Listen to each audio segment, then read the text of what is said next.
हमारी पृथ्वी पर पिछले समय में बहुत बड़े विशालकाय जीव रहे हैं और यह धरती आज से पहले अनगिनत आपदाओं को झेल चुकी है और आज भी झेल रही है। इनमें से एक है आइस एज यानी हिमयुग।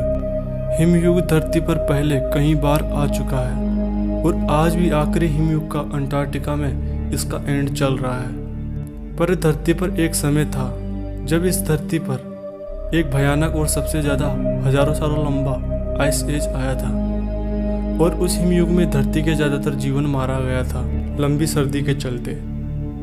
और इस भयानक सर्दी में कुछ ही थे जो अपने आप को इस भयानक सर्दी के मुताबिक ढाल पाए थे और उनमें से 3 विशालकाय जीव थे। वो थे मेमोथ, साबर-टूथ टाइगर और भालू। ये स्तनपायी होते थे। वैज्ञानिक कहते हैं कि 5.5 करोड़ साल पहले ये धरती पर पाए जाते थे।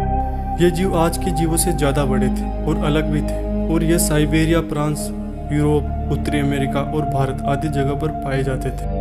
पर लोग कहते हैं कि ये जीव दुनिया में से विलुप्त हो गए हैं और कुछ लोग कहते हैं कि आज का जो हाथी है वह उनके पूर्वज थे। और साइंटिस्टों का कहना है कि आज के समय में भी हम इनको वापस ला सकते हैं, मतलब इन्हें फिर से जिंदा कर सकते हैं और यह 97% ट्रू है।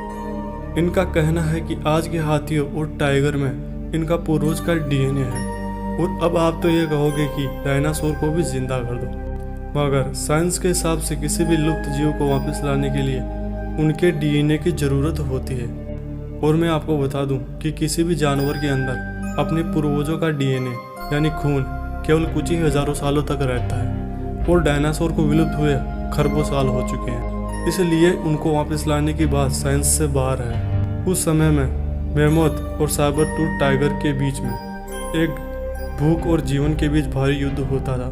मतलब टाइगर मेमोथ को अपनी भूख मिटाने के लिए मारने की कोशिश करता था और मेमोथ अपनी जान बचाने के लिए साबर टाइगर पर हमला करता था। इन दोनों की लड़ाई में कभी टाइगर जीतता था तो कभी मेमोथ जीतता था। वैज्ञानिकों को इस बात का पता चला है कुछ पुराने बर्फ में दबे हुए मिले इनके कंकाल से, जिससे पता चलता है कि साबर-टूथ टाइगर उस समय के जीवों का शिकार करते थे। पर समय के चलते रहस्यमय घटना से ये मारे गए और यह कंकाल आज से कई हजारों साल पहले जमीन में दबे हुए हैं और आज भी ये कंकाल यूरोप में शिकागो द फील्ड म्यूजियम में सुरक्षित रखे हैं। अनुमान के मुताबिक एक मेमोथ प्रत्येक दिन 226 किलो पेड़ पौधे खा जाते थे। बेबी वूली मेमोथ ल्यूबा 40,000 साल पुरानी है। यह अब तक खोजे गए मेमोथ में से सबसे बेहतर ढंग से सुरक्षित रहा है। उसे साइबेरिया 12 सिंगों के झुंड ने साल 2007 में ढूंढा था। वैज्ञानिकों की एक अंतर्राष्ट्रीय टीम ने ल्यूबा की खोज के बाद उसके मौत के कारणों की जांच की और उसके डीएनए का विश्लेषण भी किया। ल्यूबा की सूंड उसकी मौत के वक्त टूट गई थी। वैज्ञानिकों का अंदाजा है कि ल्यूबा दलदल में गिर गई होगी और दम घुटने के कारण उसकी मौत हो गई होगी।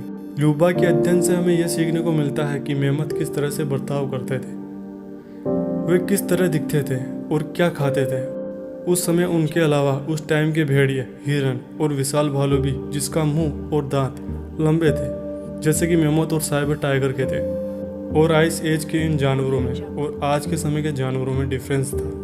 मेमोथ आज के हाथी से 1.5 गुना बड़ा था और टाइगर भी। मेमोथ के दांत काफी लंबे थे। इनके दांत 14 फुट लंबे होते थे और इनके शरीर पर लंबे बाल होते थे। सिर ऊपर से थोड़ा छोटा था। कान और पूंछ भी आज के मुकाबले छोटी थी और सेम वैसे ही टाइगर और दूसरे जीव थे। पर क्या ये विलुप्त हो गए हैं? तो इसका जवाब है हाँ, लेकिन पूरी तरह से नहीं, क्योंकि मेरा मानना है कि आज भी ये जीव जिंदा है और हमारे आसपास है। और भूलो मत कि वो आज का हाथी और आज के टाइगर और दूसरे शेरों के पूर्वज रह चुके हैं। बस इनका शरीर में और कुछ पार्ट में समय के चलते चेंजेस हुए हैं, वो भी हजारों सालों के बाद। और ये तो सब में होता है। इट इज़ नॉर्मल बिकॉज एक बंदर के एवोल्यूशन के चलते, मतलब एक समय के चलते बंदर आदमी बना था और इंसानों ने इस थ्योरी को माना है। और आपको तो पता ही होगा कि हर दिन हर चीज़ में आपको बदलाव देखने को मिलेगा और ये ट्रू है। और देखा जाए तो ये मेमोथ लुप्त क्यों हो गए हैं, यह आज भी वैज्ञानिकों के लिए एक रहस्य है। आपको वीडियो कैसा लगा नीचे कमेंट कर देना। अगर चैनल पर पहली बार आए हो तो सब्सक्राइब कर देना। Thanks for watching this video.